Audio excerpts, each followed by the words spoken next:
and China to gain technology and experience. The Chinese government was certainly pleased. 2003 to 2007. Domestic market growth.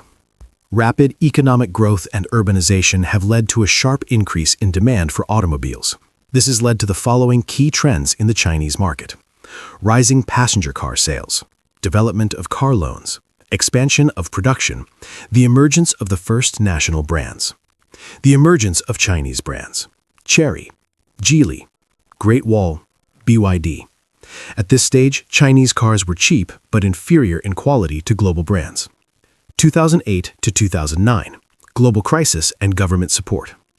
The global financial crisis also affected the Chinese auto industry, but the government quickly intervened. The Chinese government implemented support measures such as tax breaks, car purchase subsidies, support for compact cars, investments in infrastructure. As a result, China recovered quickly, and by 2009 it had overtaken the United States to become the world's largest auto market. 2010 to 2012. Technological growth and consolidation, mergers. The Chinese automotive industry has begun to shift from copying to developing its own technologies. The Chinese automotive market has seen the following: significant changes, improved quality and design, investments in R&D, acquisition of foreign brands and technologies. 2010 was a significant year. Geely acquired Volvo cars, symbolizing China's ambitions in the global automotive industry. 2013 to 2015. Focus on innovation and electric vehicles. During this period, China placed strategic importance on new energy vehicles, NEVs. These developments became key trends in the Chinese automotive market. Development of electric vehicles and hybrids, state subsidies on electric vehicles, BYD's growth, the creation of a charging infrastructure for cars. In 2015, the Made in China 2025 strategy was introduced, in which the automotive industry and electric vehicles, NEVs, played a key role. Exports and international ambitions. Until 2015, the export of Chinese cars was limited, but deliveries to developing countries have begun. Improved standards for security. The reputation of Chinese brands abroad has strengthened. Despite this development, China faced challenges and difficulties. Despite its growth, the industry faced challenges: low level of trust in quality, environmental issues, technological dependence on the West, overcapacity. The period 2000 to 2015 was a turning point for the Chinese automotive industry. During these 15 years, China became the largest manufacturing market, created its own automotive brands, laid the foundation for leadership in the production of electric vehicles. It was this stage that laid the foundation for China's rapid growth and global expansion after 2015. 2015 to 2026. The Chinese automotive industry is characterized by high quality, cost-effectiveness, and technological advancement. History of the development of the Chinese automotive industry. The period 2015 to 2026 was a period of qualitative improvement and global recognition for the Chinese automotive industry.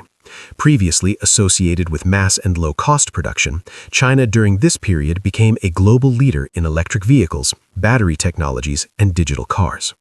2015 to 2017. Strategic Direction and Made in China 2025. In 2015, China officially announced the Made in China 2025 strategy, which focused on the automotive industry and electric vehicles, NEVs. The main goals of the Chinese government have been revealed: reducing dependence on foreign technologies, development of domestic brands, leadership in electric vehicles and batteries, export growth. As a result, important events took place in China: large-scale government subsidies for electric vehicles, rapid growth of BYD, BAIC, SAIC, and Geely, development of the domestic electric vehicle market. 2018 to 2019, the globalization of Chinese companies deepened. Chinese automakers began actively expanding beyond their domestic markets. Chinese companies were already aware of what they needed to pay attention to in global markets. As a result, the following key trends emerged in China: investments in foreign factories and brands, improving the quality of design and safety, collaboration with European engineers and studios. Key examples of this are: Geely strengthens the positions of Volvo and Polestar, SAIC expands exports under MG brand. BYD is becoming a leader in battery production. 2020 to 2021, pandemic and technological acceleration. The COVID-19 pandemic has posed a major challenge, but China's auto industry has demonstrated resilience. Key features of the period: rapid recovery of production after the pandemic, growth of domestic demand, active implementation of digital technologies, development of online trading. China became the first major market to return to pre-crisis production levels. Leadership in electric vehicle production in 2022 to 2023. By this time, China had confidently secured its status as the world's largest producer and market for electric vehicles. Key factors for the success of the Chinese automobile industry: developed battery production chain, dominance of CATL and BYD, affordable electric vehicles, government support for infrastructure. Chinese brands have begun to seriously compete with Tesla and European automakers.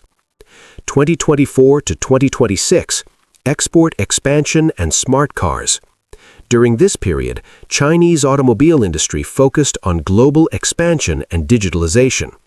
Main areas: active export to Europe, Asia, and the Middle East, development of software-defined vehicles, autonomous driving systems, ADAS levels 2 to 3, artificial intelligence and ecosystem integration, Huawei, Xiaomi. New players: NIO, XPeng, Li Auto, Zeekr. These brands became symbols of the new Chinese automobile industry. Environmental policy and regulation.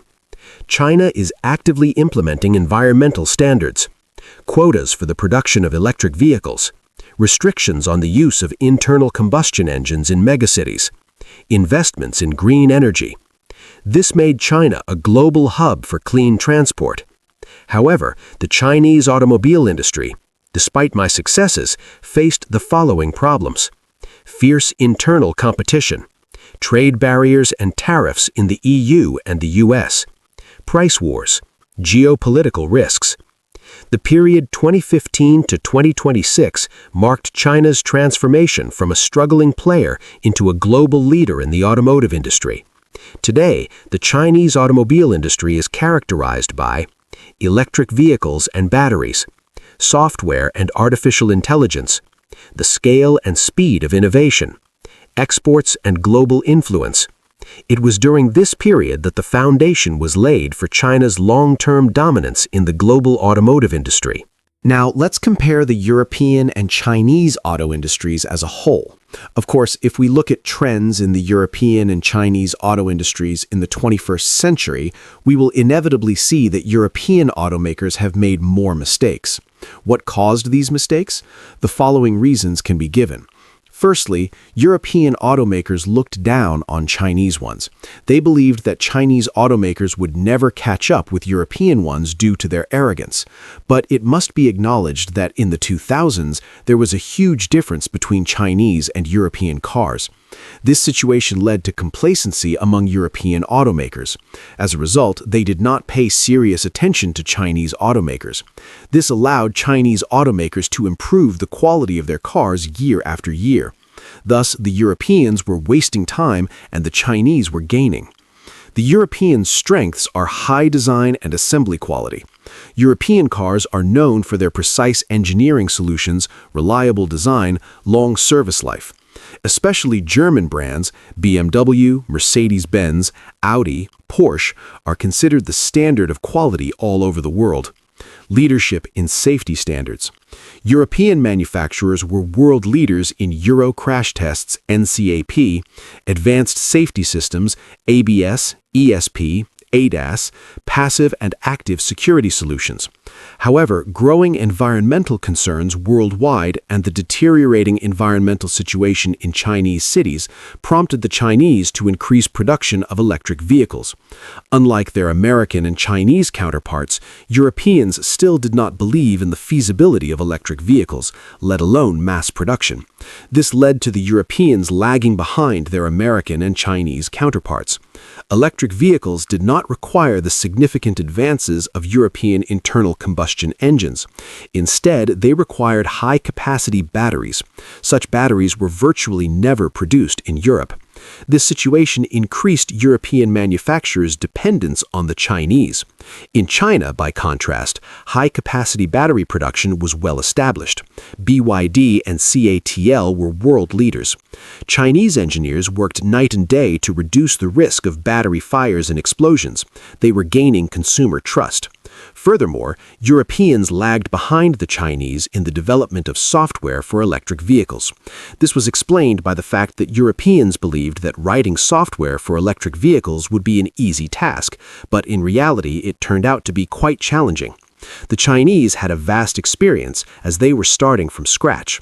The reason they were able to achieve this was because all the world's electronic products were made in China. The most essential equipment for electric vehicles were electronic components. The Chinese were strong in electronics because most smartphones, the production of which is a complex process in the electronics industry, were made in China. This gave them a significant advantage in developing electronic components and software for electric vehicles. Electric vehicles required large screens. China was a leader in the production of such displays. These developments inevitably affected the price of electric vehicles. Electric vehicles from European automakers were twice as expensive as Chinese electric vehicles. Prices were falling. In some cases, they even tripled. Chinese electric vehicles were packed with new technologies. Parking sensors, all-around cameras, keyless entry, these are just some of the technologies found in Chinese cars and hybrids. As a result, buyers began to buy more Chinese cars. Chinese cars also began to enter European markets. They began to compete with European cars at home. For example, in Norway, the share of Chinese cars is growing every year. I'd be glad if this video was useful to you. Since this channel is new, I'd be very grateful if you subscribed and liked it. Everyone, good luck.